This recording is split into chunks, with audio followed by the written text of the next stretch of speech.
Hi, it's Brian. I am up bright and early to give you my live reactions to the Screen Actors Guild Award nominations. Let's do this. Okay. All right, the film categories. Oh, here we go.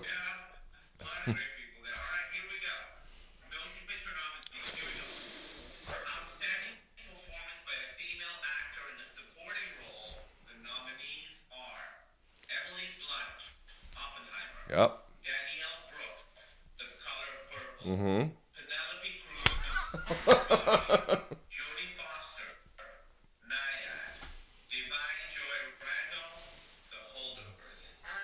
Penelope Cruz is coming for that Oscar nomination.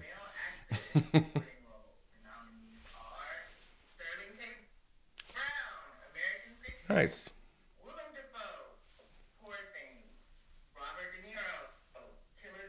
Okay, who's missing? They're snubbing Charles Melton. No Mark Ruffalo either? Wow, okay.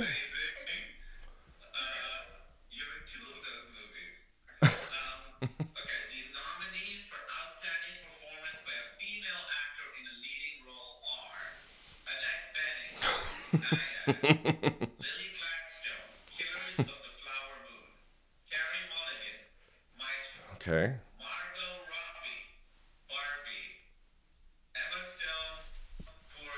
Yeah, not any big surprises there. I kind of thought Benning was going to make it. They love Benning.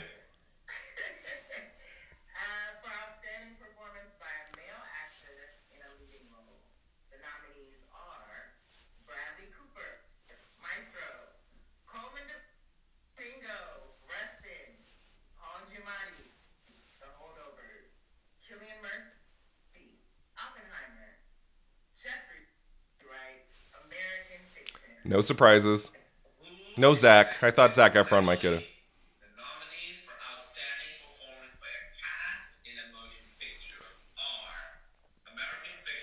Ooh, nice.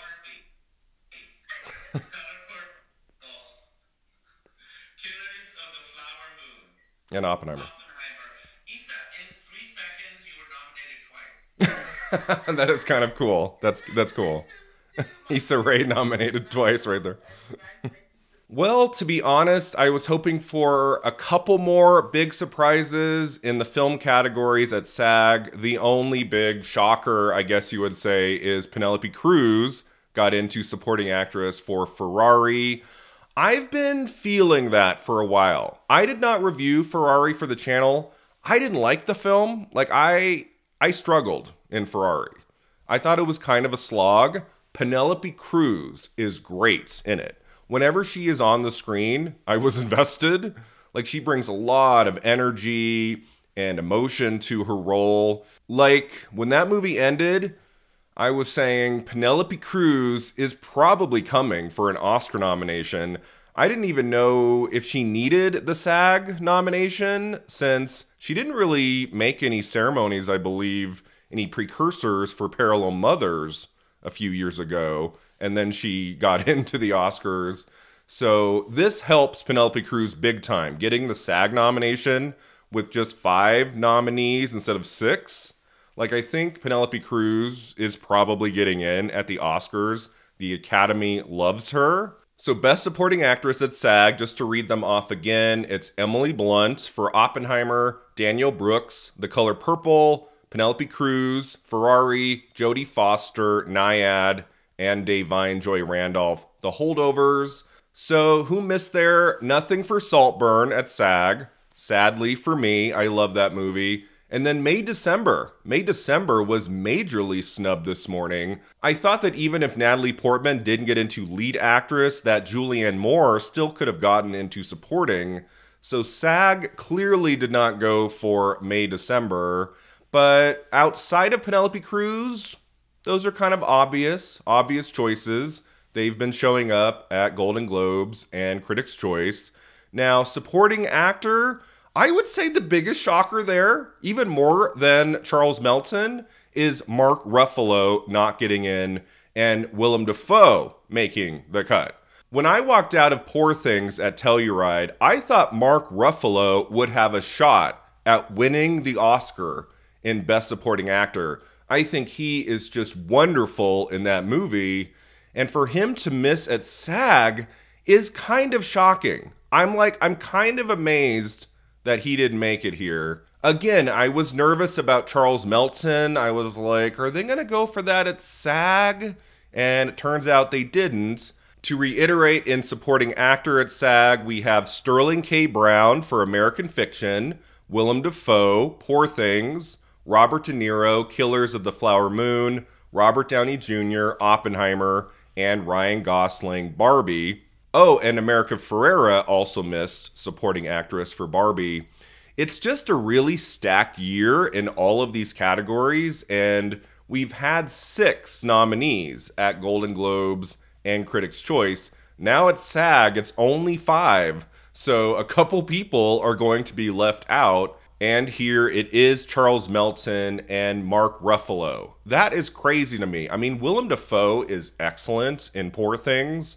I never would have thought he would have made a Best Supporting Actor list and not Mark Ruffalo.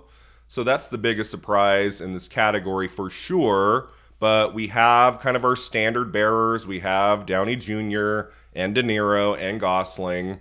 So it'll be interesting to see what happens in supporting actor. All right, in lead actress, to reiterate the nominees, it's Annette Bening, Naiad, Lily Gladstone, Killers of the Flower Moon, Carey Mulligan, Maestro, Margot Robbie, Barbie, and Emma Stone, Poor Things. I feel like those were the 5 obvious choices there. Like if I had predicted the SAG nominees and I wanted to go extremely basic without any big surprises, those would be the 5, I would say. I guess you could argue the biggest shocker in lead actress at SAG is Sandra Hüller missing for Anatomy of a Fall. I don't know if SAG always goes for international performances. That might have been part of it. But really, Sandra Hüller should be here. That is one of the 5 best lead female performances of 2023. Come on. So that feels weird that she's not there. And then Fantasia Barrino for The Color Purple. Danielle Brooks did make it in supporting actress. And then, oh my God. Oh my God, I just realized Greta Lee is not there. Greta, you know, it's funny. Waking up this morning, I was like, are they going to go for Past Lives? It's a very quiet film. It's a small movie. It didn't feel very SAG-friendly to me.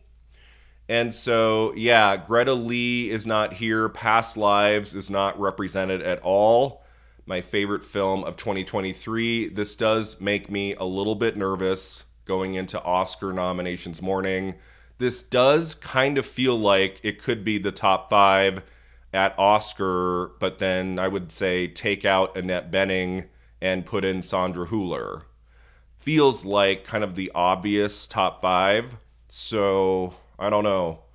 Oscar nominations morning, I'm going to be extremely nervous about Greta Lee's chances. You know, I wonder if having the 6 nominees at Golden Globes and Critics' Choice has helped her a little bit.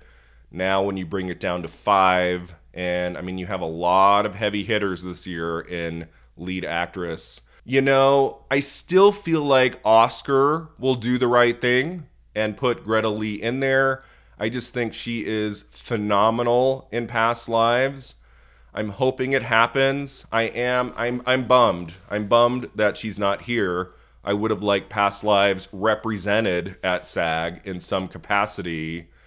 But, you know, I go back to like Kristen Stewart and some of these people in recent years who missed SAG, missed at least one other big precursor ceremony, and then showed up at Oscar.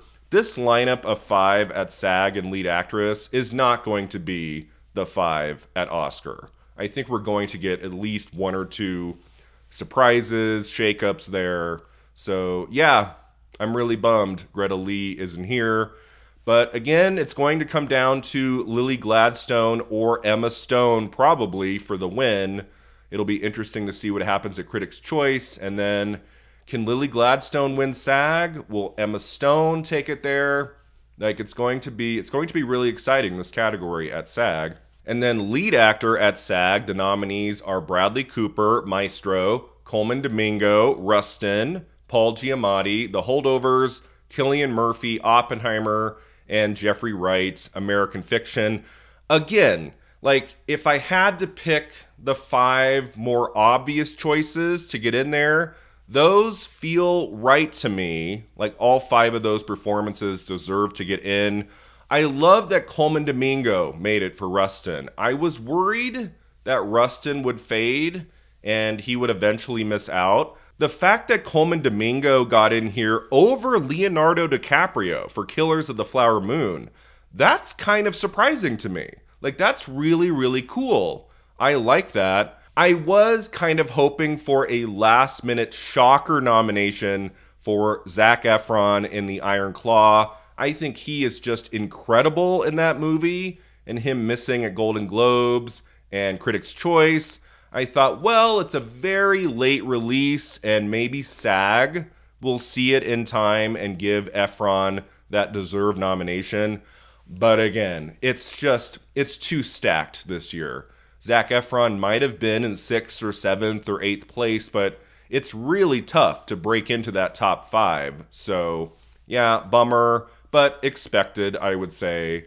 And yeah, so really the only shocker individual nomination of the 4 categories in film is Penelope Cruz for Ferrari, just because she didn't show up at Golden Globes or Critics' Choice. I would have loved in either lead actor or lead actress just a crazy out of left field nomination for something we haven't seen really at all this award season. I love when that happens, when you kind of have expectations for who's going to make it in, and then you get one kind of wild card, and you're, whoa, what? Like, usually SAG gives us 2 or 3 or more each year, so the fact that it's only Penelope Cruz is a little disappointing. I would have liked these categories to have been shaken up a little bit, but that's all right. Let's move to the final category, Best Ensemble in a Motion Picture. The nominees are American Fiction, Barbie, The Color Purple, Killers of the Flower Moon,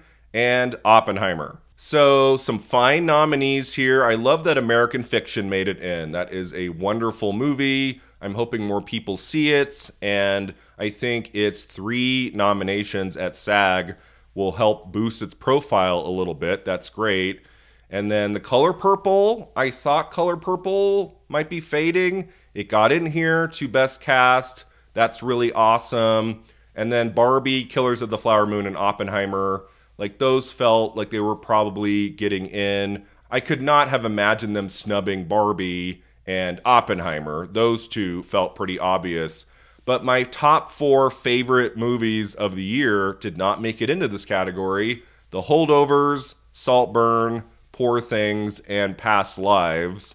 I would have liked at least one of those films to have made it into this category. I guess you could argue, especially with like Poor Things and Past Lives and even The Holdovers, that the casts might have been too small, you know, like 3 or 4 or 5 people. Like maybe they were really looking for large ensembles, and that's what you get really with all 5 of these choices. So yeah, I feel like this is going to come down probably to Barbie, Color Purple, or Oppenheimer. Imagine if Color Purple were to win this. I feel like some people think Color Purple is not making it into Best Picture at the Oscars. This showing at SAG tells me it's going to. All right, so those are my reactions to the 2024 SAG Award nominations. Stay tuned in a couple days for my Critics' Choice Award prediction video. And of course, I will have my SAG Awards prediction video for you in a few weeks. Thanks so much for watching. We will see you next time at the Awards Contender.